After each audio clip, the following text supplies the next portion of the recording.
Hanap nyo ba ay spacious na 2-story townhouse na flood-free community through Pag-ibig Financing?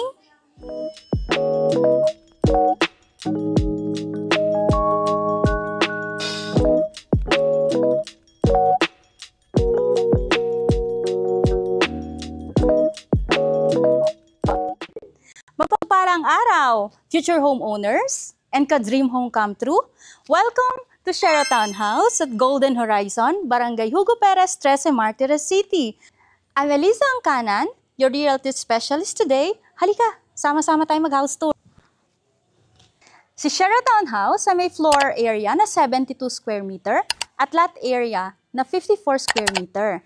Provision for 3 bedrooms, meron din siyang 2 toilet and bath. At alam niyo ba na ang carport niya napakalawak pa. Tamang-tama para sa iyong sasakyan.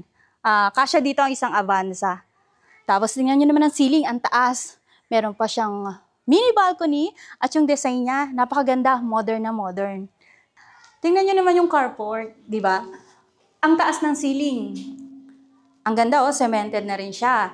Tapos, may provision na rin siya para sa electrical outlet. Kung anong activity man para with regards to electricity, meron ka, kayang-kaya.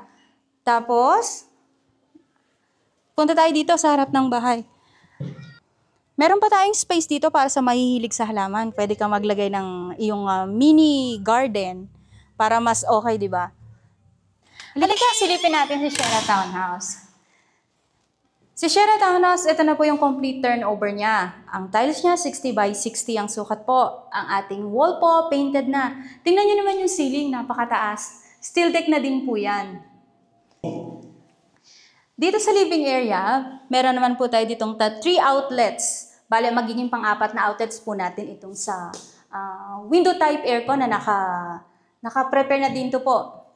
Tapos po meron tayong dito sa sala, provided tayo dito ng 3 windows. Kung sa inner unit, ito po, ito po ay cement siya. Then ito, end unit po kasi, kaya ito mayroon siyang pangatlong window dito sa sala para sa proper ventilation at saka ng source of light dito sa ating sala. Dito naman po tayo sa kitchen area. Naka-granite na siya, meron ng stainless sink and faucet. Provided na rin siya with 1 outlet. At meron din po siyang ready for installation of our exhaust. Punta naman po tayo dito sa ating dining area. Sa dining area natin, meron tayong isang malaking window para sa proper ventilation din at siyempre, source of light, no? Para mas ganahan ang pagkain ng bawat pamilya. Then tara tayo dito. Tingnan natin ang service area. Ito naman po ang ating service area. Service area natin, medyo malaki pa rin yung space niya. Okay na okay siya para sa ating laundry area. Or kaya naman yung kitchen area natin, pwede nating ilabas dito. Para mas maganda-ganda o mas malaki yung space na maiwan natin sa living area. Balik po tayo sa loob para tingnan naman natin ang second floor. Bago po tayo tumulay sa ating second floor area, tingnan naman po natin itong first toilet and bath dito sa first floor. Diba? Spacious siya.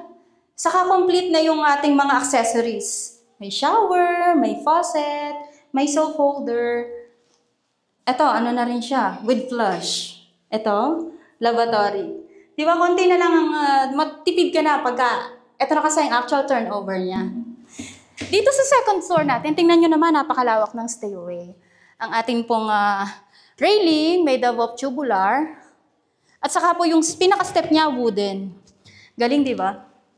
Meron pang safety precautions dito. Dito po sa second floor, plain cement upon turnover. Ito po ang maganda kasi kayo masusunod sa kung ano man design ang gusto nyo. Ang wall natin, painted na din siya. Ang wall natin dito, painted na din siya. Tingnan nyo naman ang ceiling, ang taas, di ba? Saka may insulation na din. Dito po sa second floor, well ventilated na tayo dahil maraming windows. At meron na din tayong provision for outlets.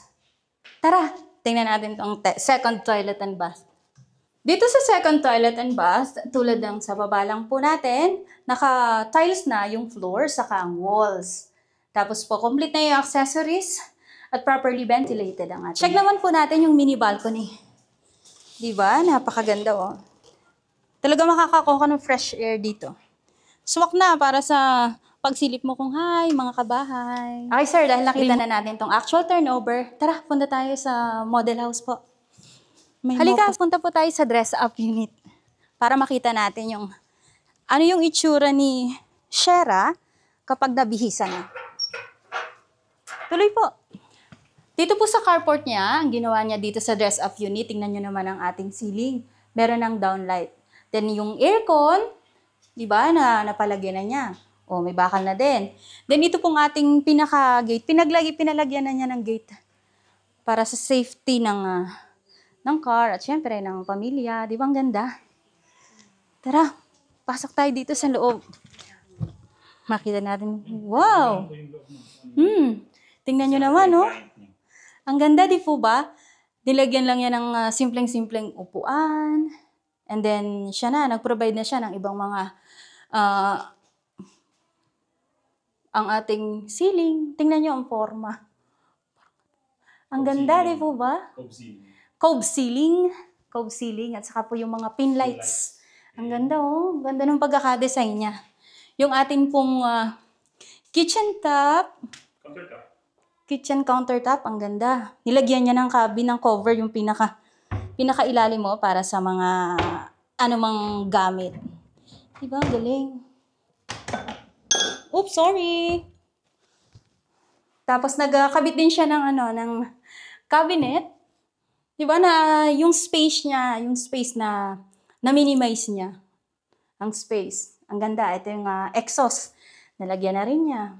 Tingnan naman po natin kung ano yung ginawa niya sa service area. Di po ba dun sa actual turnover, wala siya, walang wall. Ngayon, dito nilagyan niya ng wall. Ang lawak po. Pwede po talaga para sa dagdag laundry area. At saka po yung kitchen. Kung mas okay talaga na mailipat ito para mas spacious yung area sa living room natin. Tara po. Dito po sa dress-up unit, same siya. Ito pa rin po naman kung ano yung hagdan na nakita natin dun sa actual turnover. Ito po sa second floor, pinakita na kung paano nila hinati yung 3 bedrooms na sabi natin, kaya niya ang 3 bedrooms. Ito yung master's bedroom, no? Pinakamalaking space po. Itong unang bedrooms po, ito na yung pinaka-master's bedroom. Tingnan nyo yung lahat ng space niya, nilagyan niya ng built-in cabinet. Ang galing, di ba? Dito, and then ito din. Na-minimize pa rin talaga niya yung space niya. Tapos, ito, yung second toilet and bath na kay master's bedroom inilagay. Same as sa first floor, ginawa niya yung tiles hanggang taas na po. And then, nilagyan lang niya ng pang-highlight na ibang kulay ng tiles. Stone accent. Ika, tingnan natin yung sunod na bedroom. Ito po yung pangalawang bedroom. Dito ay nalagyan na nila ng aircon, yung 'di ba, meron ng provision for window type aircon. Ito nalagyan na nila. And then ito ang galing. Oh, parang mini study room para sa kung ang anak mo ba ay dalawa, meron ka ng double deck dito. May study room yung space na to at saka galing cabinet ulit, oh. Yung ang galing na talagang yung space nila hindi nila sinayang. Dito sa third bedroom po. Same, dun sa second bedroom, meron siya ditong mini study room. Pwede rin, pwede rin para sa mga bisita. Then, siyang may provision para dito sa ating mini balcony. Galing. Di po ba? Napakaganda ang ganda ng dress-up unit.